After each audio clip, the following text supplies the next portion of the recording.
नमस्कार किसान साथियों, मैं अमर कुमार पटेल आपका एग्री ज्ञान चैनल में स्वागत करता हूं। किसान साथियों, आज मैं बात करने वाला हूं नाथ कंपनी की 3 ऐसी धान की वैरायटी जो कि बहुत ही प्रचलित धान की वैरायटियां हैं। इन तीनों धानों की वैरायटियों की बात करने से पहले अगर आपने एग्री ज्ञान चैनल को सब्सक्राइब नहीं किया तो सब्सक्राइब कर ले और बेल आइकन दबाना ना भूलें। ऐसी ही खेती की संपूर्ण जानकारी के लिए हमारा वीडियो देखते रहा करें। चलिए किसान साथियों, ज़्यादा समय न लेते हुए हम इन तीनों धान की जानकारियाँ लेंगे जो कि नाथ कंपनी द्वारा बनाई गई है। जिसमें हमारे पहले नंबर की धान की वैरायटी है जो कि बहुत ही ज़्यादा प्रचलित धान की वैरायटी है, जिसका नाम है तहलका। तहलका जो कि बहुत ही शानदार वैरायटी है, नाथ कंपनी द्वारा बनाई गई है।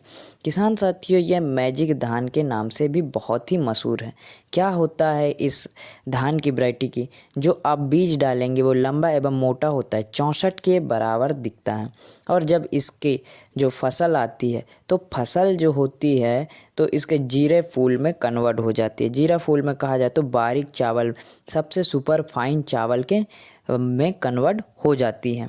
तो किसान साथियों, यह इसकी क्वालिटी होती है। कहा जाए तो यह एक मैजिक धान के रूप में कहा जाता है। ये एक मैजिक धान ही है किसान साथियों। आगे में हम इस वैरायटी के जैसे फसल की अवधि के बारे में बात करेंगे तो 120 से 125 दिनों में यह पूरे तरीके से पककर तैयार हो जाता है। और यह वैरायटी कुछ रोगों के प्रति सहनशील वैरायटी है। और इसके बीज दर के बारे में बात कर ले तो बीज दर प्रति एकड़ 6 से 8 केजी के बीच में लगता है।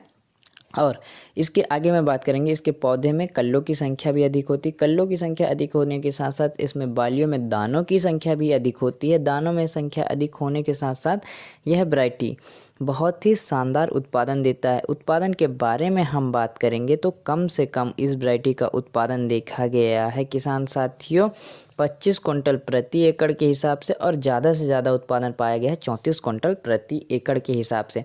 क्योंकि किसान साथियों, ये एक जीरा फूल में कन्वर्ट होने वाला धान की वैरायटी है, बहुत ही महीन धान की वैरायटी होती है।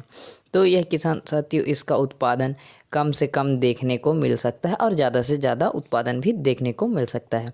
जो कि नाथ कंपनी द्वारा अगली वैरायटी जो है हमारी, तो वह किसान साथियों गोरखनाथ के नाम से जाना जाता है। 509 के नाम से ज़्यादा फेमस है।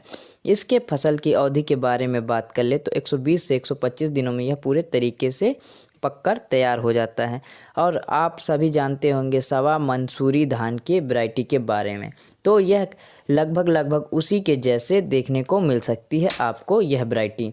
तो किसान साथियों, आगे में हम जो बात कर ले तो बीज दर के बारे में, तो बीज दर प्रति एकड़ 6 से 8 केजी के दर से लग सकता है।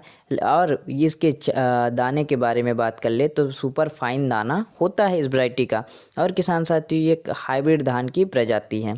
हाइब्रिड कहा जाए तो संकर धान की प्रजाति है।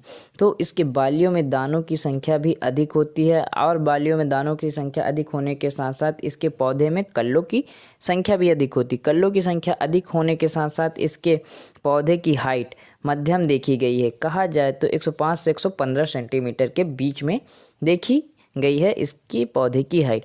और इसके चावल खाने में बहुत ही स्वादिष्ट और महीन चावल होते हैं। और किसान साथियों, इस वैरायटी में बहुत सारी ऐसी खासियतें हैं जो कि बहुत ही ज़्यादा हैं। तो हमारी जो खासियत है तो वह आप पिछले वीडियो में देख सकते हैं। तो किसान साथियों, हमने थोड़ी सी जानकारी दी है इस वीडियो में। तो आगे में हम इस वैरायटी के उत्पादन के बारे में बात कर ले तो इसका कम से कम उत्पादन 25 क्विंटल प्रति एकड़ के हिसाब से और ज़्यादा से ज़्यादा उत्पादन 32 क्विंटल प्रति एकड़ के हिसाब से देखा गया है। आगे में हम बात करेंगे जो कि नाथ कंपनी द्वारा बनाई गई, जो हमारे तीसरे नंबर पे है धड़क गोल्ड। धड़क गोल्ड यह वैरायटी बहुत ही शानदार वैरायटी है। इस वैरायटी के बारे में बात करेंगे तो इसका जो फसल की अवधि होती है 125 से 130 दिनों में यह पूरे तरीके से पककर तैयार हो जाता है। आगे में हम बात करेंगे इसी वैरायटी के बारे में, तो इसके वैरायटी के दाने के आकार के बारे में, तो बेलना आकार का दाना होता है। कहा जाए तो मध्यम आकार का इस वैरायटी का दाना होता है। आगे में हम इस दाने के बारे में ही बात कर रहे हैं तो बीज दर के बारे में बात कर ले तो बीज दर प्रति एकड़ 6 से 8 केजी के दर से लग सकता है और यह एक हाइब्रिड प्रजाति का धान है और किसान साथियों नर्सरी विधि से लगाने पर 6 से 8 केजी बीज दर लगता है। और आगे में हम बात करेंगे इस वैरायटी के पौधे की ऊंचाई के बारे में तो मध्यम देखी गई है। इसके पौधे की ऊंचाई 105 सेंटीमीटर से 110 सेंटीमीटर के बीच में देखी जाती है इसके पौधे की ऊंचाई। आगे में हम बात करेंगे इसके ये रोग प्रतिरोधक क्षमता अधिक होती है और किसान साथियों वैरायटी के बालियों में दानों की संख्या भी अधिक देखी गई है। बालियों में दानों की संख्या अधिक देखने के साथ साथ इसके पौधे में कल्लों की संख्या भी अधिक होती है और किसान साथियों यह वैरायटी उत्पादन देने में बहुत ही सक्षम वैरायटी है। इसके उत्पादन के बारे में फाइनली हम बात कर ले तो कम से कम उत्पादन देखा गया है 28 कुंटल प्रति एकड़ के हिसाब से और ज़्यादा से ज़्यादा इसका उत्पादन पाया गया है 35 कुंटल प्रति एकड़ के हिसाब से। किसान साथियों यह तहलका और गोरखनाथ और धड़क गोल्ड यह तीनों ही वैरायटियों में से किसी एक वैरायटियों का आपने अगर प्रयोग किया है तो कमेंट करके ज़रूर बताएं। किसान साथियों इन तीनों ही वैरायटियों में आपको इन तीनों ही वैरायटियों में रिजल्ट कैसा लगा है। अगर इस वर्ष लगाने वाले हैं तो भी कमेंट करके ज़रूर बताएं कि हम इस वर्ष लगाने वाले हैं और इसका रिजल्ट कैसा रहेगा ये भी कमेंट करके ज़रूर बताएं। तो किसान साथियों हम आपसे अगली वीडियो में मिलते हैं, तब तक